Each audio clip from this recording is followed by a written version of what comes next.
Hello everyone, it's Luxury Mogul. I'm very thrilled to be debuting a new deck today. It's more of a joke deck, but as Jay Wood said, after I saw his video of Snorlax, I really loved the idea, so I decided to go for it and make it myself.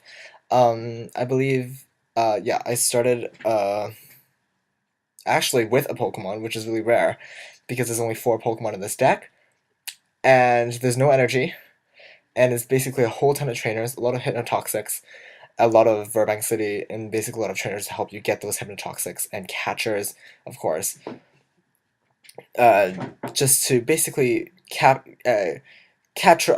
up a weak Pokemon, so they're unable to retreat, and then basically Hypnotoxic them until they pretty much get knocked out.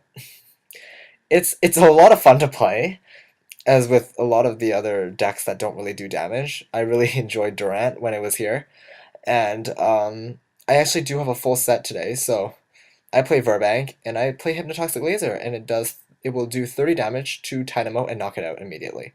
Because I think at this point it's an electric kind of deck, but it turns out it's not. But anyways, so that's the Dynamo gone already, and next turn I'll be focusing on pretty much being able to recover that Hypnotoxic Laser, and I do that by using Skyla. And there aren't too many supporters in this. There are a lot of supporters in this deck, but they are used to mostly get back Hypnotoxic Lasers and other useful trainers. It's a very trainer-based deck, so a lot of things like Gothitelle really don't work very well. It really doesn't do very well against decks like Gothitelle, and I think Gothitelle is coming back into play, so. I see 2 double colorless energy and an electric energy, which is bad news. My Snorlax gets knocked out. I take the one out that does not have the Floatstone on. Floatstone is quite useful, as you know.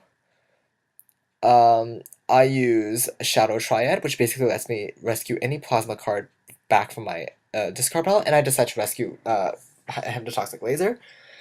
Because you only get one supporter a turn, and in past games that I've tested out with, I had a lot of problem running out of Hypnotoxic Lasers. I do run a full playset, but they are really pretty hard to come by.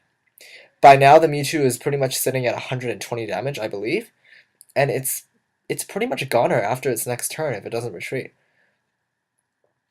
The best thing about the EXs in this set, the EXs are that Hypnotoxic Laser actually does damage in the way that it gets knocked out on my turn, not on his. So he has to be forced to replace, and then be under the influence, say, of a catcher or something. So he's playing a lot of energy, trying to spread the damage around. He gets the Floatstone Snorlax out, and that's a goner. And Mewtwo is knocked out by poison, which is basically how this deck basically runs. Importantly, it runs on catchers. So I use a Hypnotoxic Laser again, and that Zekrom is gone. I decide to Giant Cape a Snorlax just to give it 150, just to make it last a little longer, because I know Zekrom can do the annoying thing that is known as Outrage. So I usually normally only save my Shadow Triads for Hypnotoxic Lasers, but I figure because I only have 1 or 2 in the discard, I should have a pretty good stock coming up later. He plays Round Receiver and gets a Professor Oak's New Theory, which is out of the format, by the way. I guess it was kind of my fault because I did select Unlimited, but um, he does get an energy on to Zekrom, but he can't really attack right now, and Zekrom is sitting at a 60 damage. Uh, yeah, 60, that's right. I Shadow Triad this time for the Hypnotoxic. Turns out I do have 2 in the discard, so I'm just going to keep 1 in because I know that Zekrom is almost going to be knocked out. And he's going to attack, so. The best thing about this is that I never have an energy drought. I do have a Hypnotoxic Laser drought, though, so I rely heavily on the supporters and trainers. So the final turn ends, and Zekrom is knocked out from damage by poison. And that just shows you how amazing poison is. I Hypnotoxic Laser the Jolteon, and the Jolteon is poisoned. I have 1 supporter to use this turn, and I definitely use the Skyla to look for another Hypnotoxic Laser. Oh, actually, never mind. I used the revive. I noticed that my Snorlax population is going down, so I gotta keep it back up by moving Snorlax back onto the bench.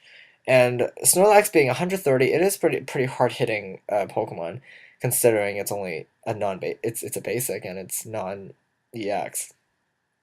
But it's a pretty hard it's pretty fat if you say. So the float stones are definitely necessary, but Snorlax probably isn't going to be attacking anytime soon, so it's not really a problem for me. So I won't need any energy, and I won't need a retreat either. It just needs to stay there, and just make sure that the Pokemon don't retreat. So I have one more prize card left, and right now the stunning realization that if he uses N, I am screwed because I get one card. That's the only thing about N is N is the best hand disruptor. It pretty much gives you absolutely nothing if you're left with it just by itself. But anyways, I don't. So luckily he doesn't end me. I decide to catch up the Eelektrik just because it can't do any damage to me. So I laser and end turn, and it's 30 damage automatically to Eelektrik already. And I believe Eelektrik only has 80 damage, 80 hit points, so it's pretty much a goner if it stays. He looks for a Skyla, finds the switch that he needs. And a lot of the decks nowadays don't actually run Switch, because especially decks like Darkrai, because it relies heavily on Darkrai's ability to retreat based on Dark Energy. But basically, I need another Hypnotoxic Laser to kill the Eelektrik, and I actually do get it. So I catch up the Eelektrik anyways. It was on a limb, actually. I didn't know I was going to get it. But basically, it's 60 damage now, and it's going to get knocked out on my turn unless he retreats. So as you can see how powerless Snorlax leaves the opponent if they don't have Switch. So that's it for today. Thank you for watching. Have a wonderful weekend. More Snorlax videos soon.